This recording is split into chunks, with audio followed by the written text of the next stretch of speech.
Hello दोस्तों, my self नवीन कुमार मिश्रा। आज हम आपको होलोग्राफ़ी एंड फ़ोटोग्राफ़ी के बारे में बताने वाले हैं। पहले हम जानेंगे इस होलोग्राफ़ी और फ़ोटोग्राफ़ी पढ़ने की आवश्यकता क्यों पड़ी। तो हम जानते हैं कि कुछ दिनों पहले 23 जनवरी को दिल्ली के लाल गेट पे नेताजी सुभाष चंद्र बोस के जयंती पर उनकी प्रतिमा को होलोग्राम के थ्रू दिखाया गया था। तो आज हम उसी पर चर्चा करेंगे, आखिर होलोग्राम के थ्रू क्यों दिखाया गया था। उस होलोग्राफ़ी के बारे में हम आपको बताएंगे और होलोग्राफ़ी और फ़ोटोग्राफ़ी में बेसिक डिफरेंसेस के बारे में भी आपको हम बताएंगे। तो चलिए हम चर्चा करते हैं कि होलोग्राफ़ी और फ़ोटोग्राफ़ी होता क्या है। तो हम एक एक टॉपिक आपको बताएंगे कि दोनों में बेसिक डिफरेंस क्या होते हैं। तो फर्स्ट ऑफ़ ऑल जो मेरा पहला पॉइंट है होलोग्राफ़ी का, जो होलोग्राफ़ी होता है बेसिकली यह 3 डायमेंशनल होता है और जो फ़ोटोग्राफ़ी मेरा होता है वह बेसिकली 2 डायमेंशनल होता है। तो सबसे पहले आप जानें 3 डायमेंशनल और 2 डायमेंशनल होते क्या हैं।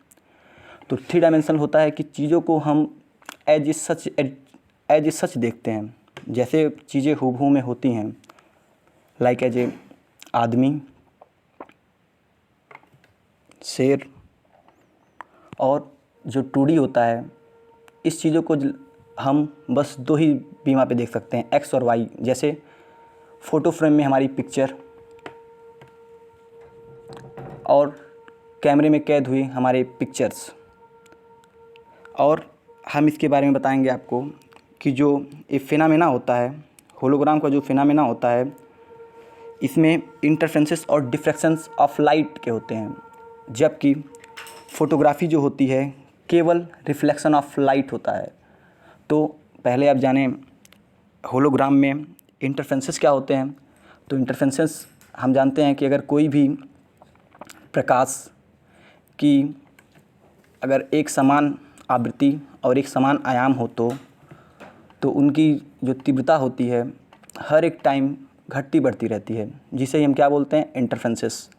और डिफ्रैक्शन क्या होता है, जो प्रकाश की जो लाइट होती है वह किसी भी ऑब्जेक्ट से टकराकर अपने मार्ग को जो बदल देती है वही कहलाता है डिफ्रैक्शन। ये दोनों कंडीशन आपके होलोग्राफ़ी में होते हैं, जबकि फ़ोटोग्राफ़ी में केवल रिफ्लेक्शन होता है। कहने का मतलब, आप ऑब्जेक्ट को लाइट क्रॉस किए तो ऑब्जेक्ट लाइट को बाउंस बैक करता है आपके DSLR कैमरा और SLR कैमरे पे। तो ये आपका बेसिक डेफिनेशन हुआ। और हम बताएंगे होलोग्राफ़ी में सोर्स ऑफ लाइट आपकी मोनोक्रोमेटिक होनी चाहिए, जबकि फ़ोटोग्राफ़ी में ऑर्डिनरी लाइट ऑफ सोर्स होनी चाहिए। और आपको पता होगा कि मोनोक्रोमेटिक लाइट ऑफ सोर्स क्या होते हैं। तो मोनोक्रोमेटिक लाइट ऑफ सोर्सेस मतलब हम जानते हैं कि प्रकाश में 7 रंगें होती हैं, केवल एक रंग को ही या केवल एक ही किरण को ही हम क्या बोलते हैं, मोनोक्रोमेटिक लाइट ऑफ सोर्स बोलते हैं, जो कि हमारा होलोग्राम में स्पेशली प्रयोग किया जाता है। और जो फ़ोटोग्राफ़ी होती है, फ़ोटोग्राफ़ी में ऑर्डिनरी लाइट ऑफ सोर्स मतलब जो हम ऑर्डिनरी जो डे में हम फ़ोटो क्लिक करते हैं उसके बारे में यूज करते हैं। और दूसरा जो होलोग्राफ़ी होता है उसमें किसी भी प्रकार की लेंस की आवश्यकता नहीं होती है, जबकि मेरा जो फ़ोटोग्राफ़ी होता है उसमें लेंस की आवश्यकता होती है। लाइक एज आप लोग DSLR SLR में देखे होंगे, लेंस लगे होते हैं।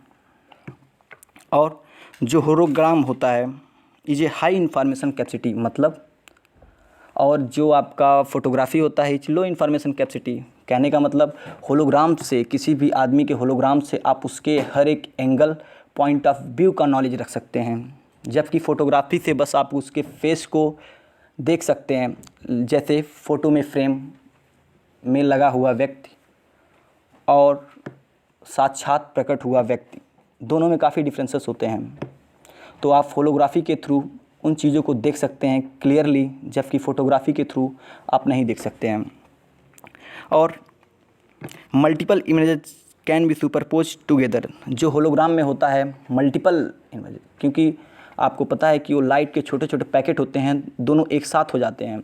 और जबकि आपका फ़ोटोग्राफ़ी में इनका कोई समन्वय नहीं होता है कि फ़ोटोग्राफ़ी एज ए पिक ली जाती है। और हम आपको बताएंगे कि होलोग्राफी और होलोग्राफी का प्रोसेस क्या होता है। तो इस प्रोसेस में बेसिकली 2 प्रोसेस होते हैं। फर्स्ट ऑफ ऑल हम होलोग्राम को रिकॉर्ड करते हैं या कंस्ट्रक्ट करते हैं, और फर्दर उसको जहाँ जहाँ हमको दिखाना रहता है उसको हम क्या करते हैं, वहाँ पे उसको रिकंस्ट्रक्ट कर लेते हैं। और बेसिक रिकंस्ट्रक्शन और रिकॉर्डिंग का नॉलेज हम अगले वीडियो में देंगे। और इस वीडियो को देखने के लिए धन्यवाद।